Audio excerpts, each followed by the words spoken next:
Hello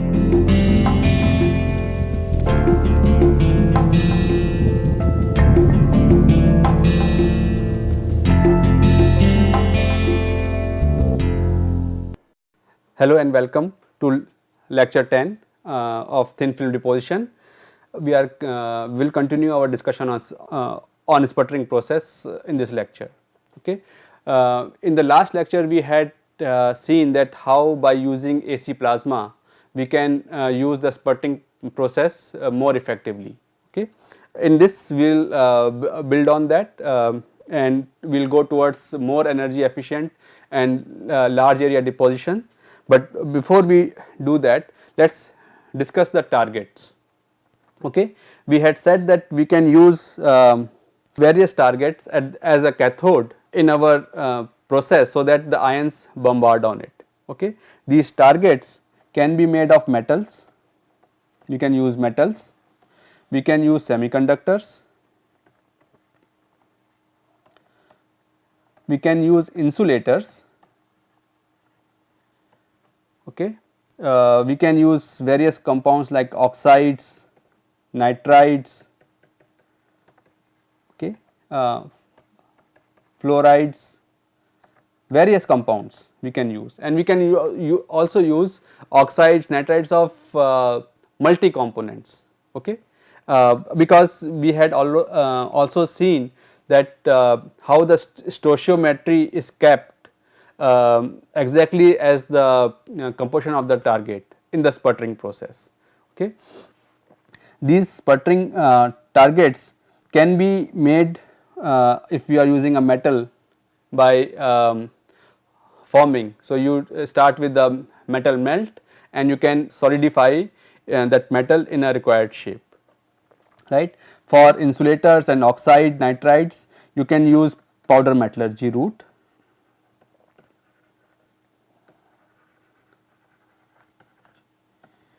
To use the powder to compress it and sinter it in the form of a target. These targets can be like disc, round, rectangular,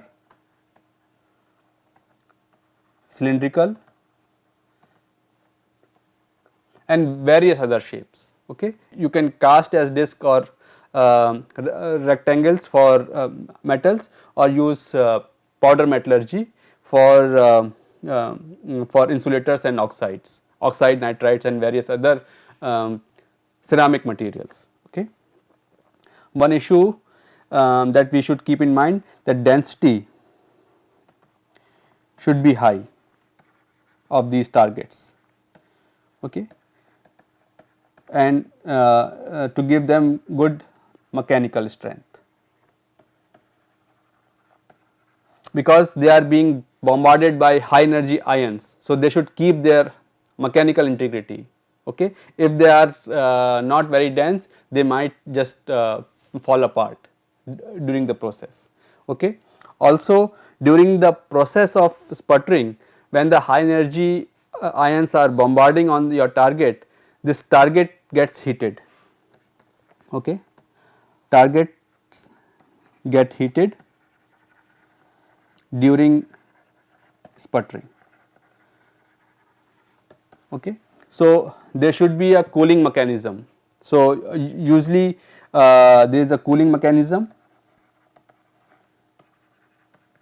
at the back of these targets, whereby flow of water you can keep the you can keep extracting this heat, so that these targets do not get very hot, okay, and lose their mechanical strength.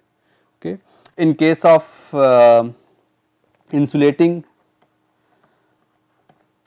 targets, they should have a conductive backing plate, okay, where you apply the potential, RF potential or RF signal. Okay. So, all these things are taken into account when you are preparing your target, and these targets can be as small as 1 inch to 2 inch targets in form of disc, rectangular, to several meters or several feet. We will see that how these are used for large area deposition. Okay. Not only that, you can also use reactive sputtering. Okay. Suppose for some reason you want to deposit an oxide and getting the oxide target is not feasible of that material, of that element, you can start with metallic target. Okay. Like for Al2O3, you can start with aluminum and have oxygen and maybe plus argon as your plasma gas. Okay. So, now what would happen when you are depositing this film, you are sputtering aluminum, okay, in this plasma, but along with aluminum atoms you also have oxygen ions. So, as your aluminum is getting deposited on the film on the substrate, they will also react with the oxygen ions to form Al2O3 on your substrate. Okay. So, this way you can use reactive sputtering for your thin film deposition of oxides, nitrides, carbides, sulfides, etc. Okay. Also, suppose you, even if you start with a target of aluminum oxide, there might be a change in stoichiometry when the thin film is being deposited. So, you can control the stoichiometry or aluminum to oxygen ratio in the thin film by having some pressure of oxygen, and you can adjust that, okay, how much oxygen to keep, because your main plasma gas will remain the argon, which is neutral, but you can adjust the oxygen partial pressure to adjust the stoichiometry of your oxides. Similarly, for nitrides you can use ammonia or nitrogen. For carbides you can use some carbon containing gases like methane. Okay. So, reactive sputtering can also be used to give a more versatile look to this sputtering process, and it is very widely used large area deposition process in industry. Okay. Now, we have seen that how having an AC plasma helps, but there is a better way of doing it, okay, even improved version, okay, and this improved version is called magnetron sputtering. Okay. Let us discuss this. Now, magnetron sputtering, if you recall, we had discussed the combined effect of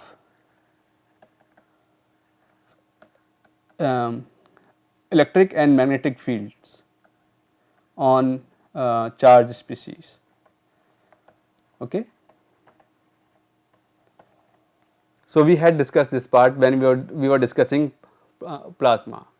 Now, this exactly phenomena is utilized in more efficient sputtering targets, which are called magnetrons. Okay. This figure shows you how a magnetron works. We all know that if a charged species is moving in a magnetic field, there is a force on this, right, and if my magnetic field is in this direction and current I is in this direction, then force would be in this direction. So, we can, let us say that this is x, y and z. Okay. So, this is right hand rule.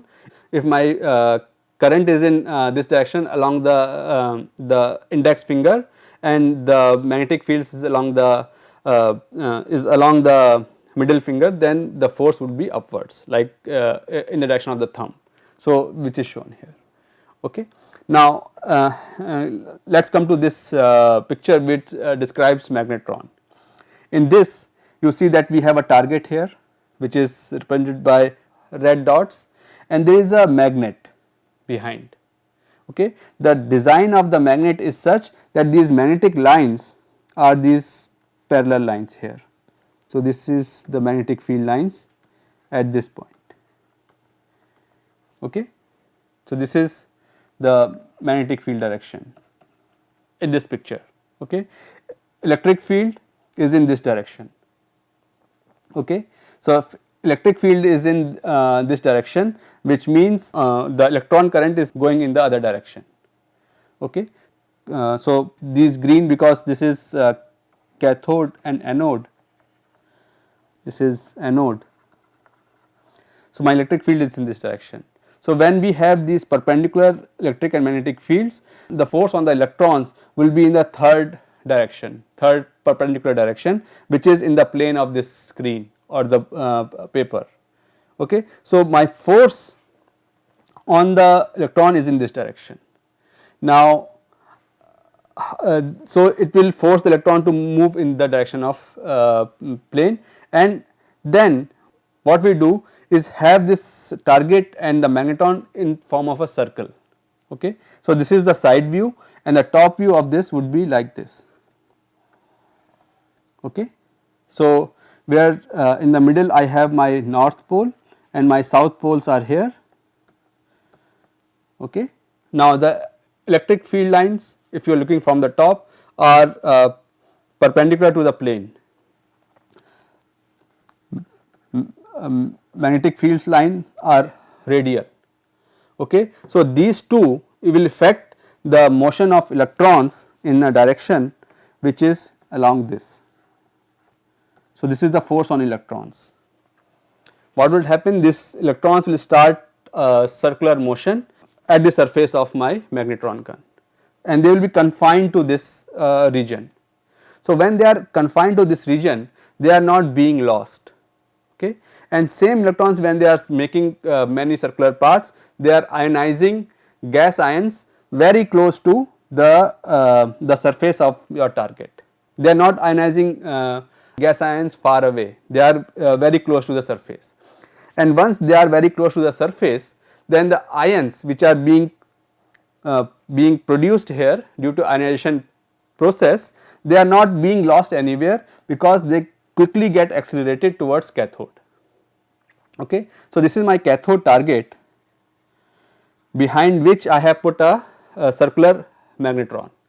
Okay. So, since the electrons are very close to cathode surface, most of the ionization is happening close to surface of the cathode, and remember that most of the potential is at cathode dark space, which is very close to cathode. So, all the potential is just there. So, ions are accelerated in that potential without being lost to anywhere else. Okay. So, this is a very highly efficient process of using sputtering, and you can utilize this effect even further, which we will see in the next slides. Okay. So, this is called a magnetron sputtering, because you are using magnetic field also to confine electrons. So, this is again the representation of the same graph. Now, since the electrons are moving in a racetrack, right, the target erosion, this is my cathode target, you see that it is eroded along this racetrack, because the electrons are confined along this racetrack. So, they are moving in and out of plane along these paths at a certain radius. So, electrons are confined here. So, the ions are being produced mostly in this region, and as soon as they are produced, they are accelerated towards target. So, most of the erosion happens in this racetrack, and since this happens for this kind of gun, you cannot utilize the material completely, because it is eroded here and not completely, not uniformly. Okay. And you can also see the lobes in the plasma in this circular plasma region, right, because it is where most of the action is happening along this racetrack. Okay. Now, there are different designs of magnetrons. This is a planar magnetron, okay, in which when you have this north and south pole like this and electric field is perpendicular, the electrons perform this hopping motion along the racetrack, okay, but they are confined very close to cathode. So, this is one diagram. You can also have cylindrical post magnetron, in which your cathode is something like this and you have magnetic fields. So, this is your cathode, okay, and you have a motion of electron and along this racetrack, okay, as shown by this. This is the motion of electrons, okay. This is a sputter gun geometry, slightly better optimized compared to this, and you can see that at any given point the design is such that magnetic fields and electric fields are at right angles, and to force electrons in a circular path where they create the plasma, okay. Now, it is not necessary to keep your substrate on the anode, okay, because anode is another electrode. So, what you can do is to separate out the substrate from plasma.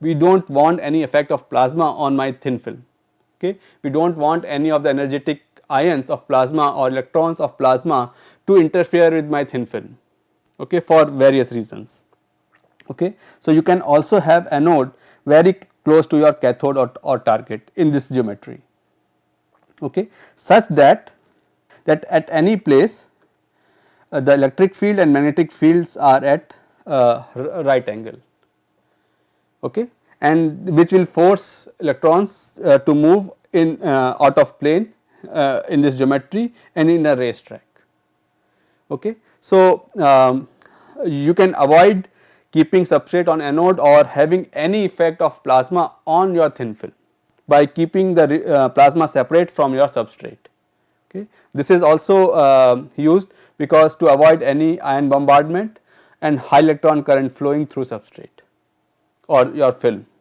for various reasons, okay. If you want to avoid that, you can use this geometry. Now, come to large area deposition, okay. So, this is what is an industrial scale physical vapor deposition tool of applied materials, and this is mainly for sputtering. So, this is one sputtering chamber where you have an array of cathodes in form of cylinders, long cylinders. What is inside this cylinder is this magnet, okay. In this magnet there is a north pole and south pole, okay. So, the magnetic field on the surface of this cylinder is in this direction, okay. Right next to it, to each of these cylinders is another electrode which is gives a perpendicular electric field, okay. In this geometry the motion of electron will be in and out of plane of this paper, or if I show it on this, the electrons will be moving in this direction. So, the racetrack will be in this direction, okay. So, this is my electron racetrack on the surface of your cathode, okay, and that is where they will create plasma and they will generate sputtered atoms from the cathode or the target, and the substrate is kept in front of it where they get deposited, okay.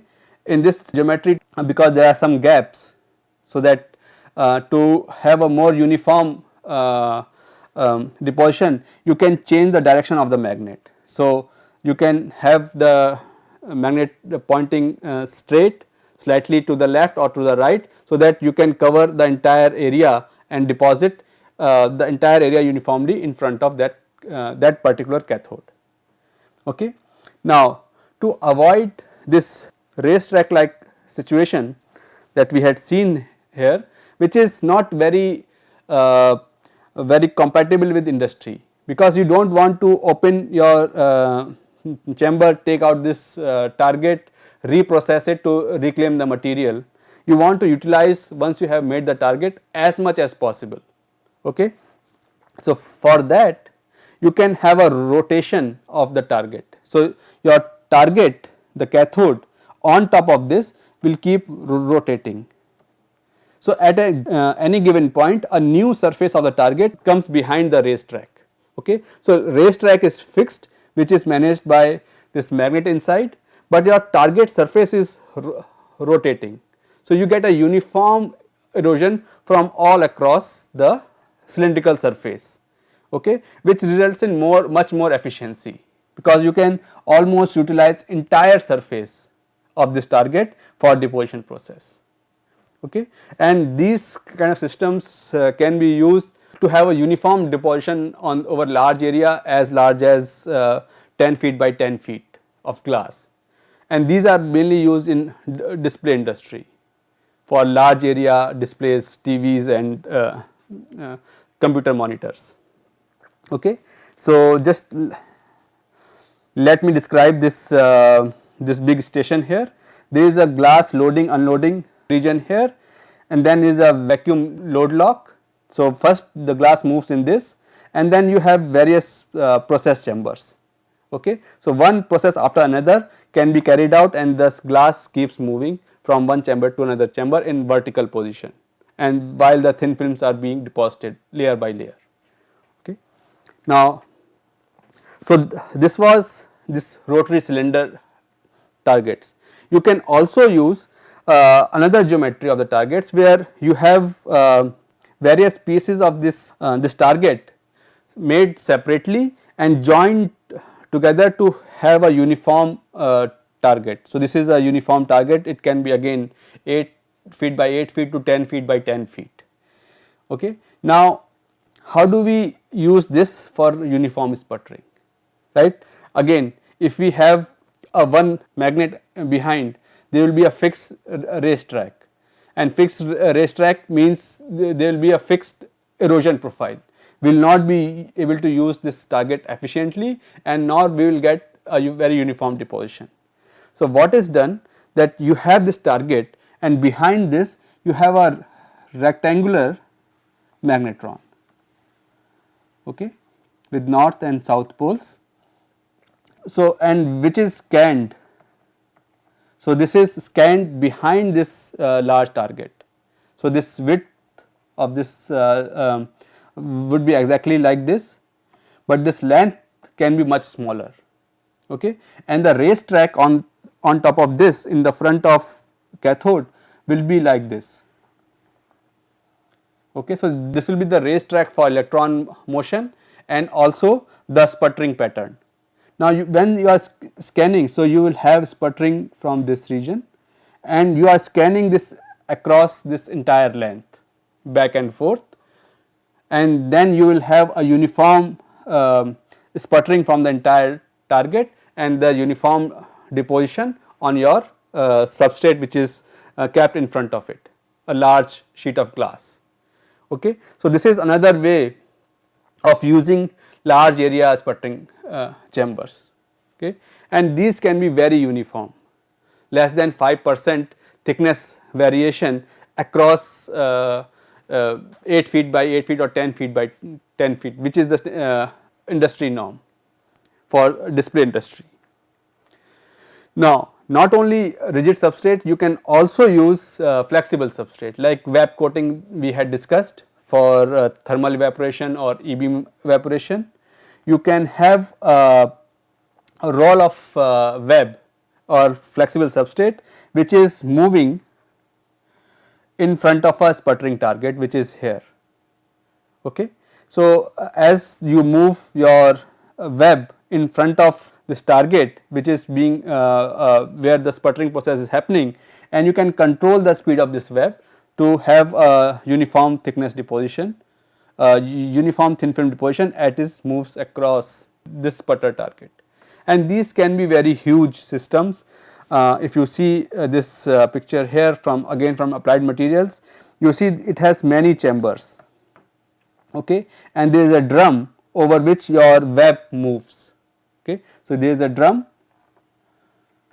over which your web or the substrate moves like this, and you have various sputtering units for various thin films, okay. So, you can utilize all this for roll to roll sputtering at large widths and for very large area, okay. So, we had discussed that we can use AC plasma, we can use magnetron where we have magnetic field. Now, we can also couple these two. Okay. How we do that? That we can have a capacitively coupled plasma or inductively coupled plasma. Capacitively coupled plasma means my RF signal is applied to the electrodes, okay, to the metal electrodes where I am applying my electric field. Okay. So, my RF is applied to electric field.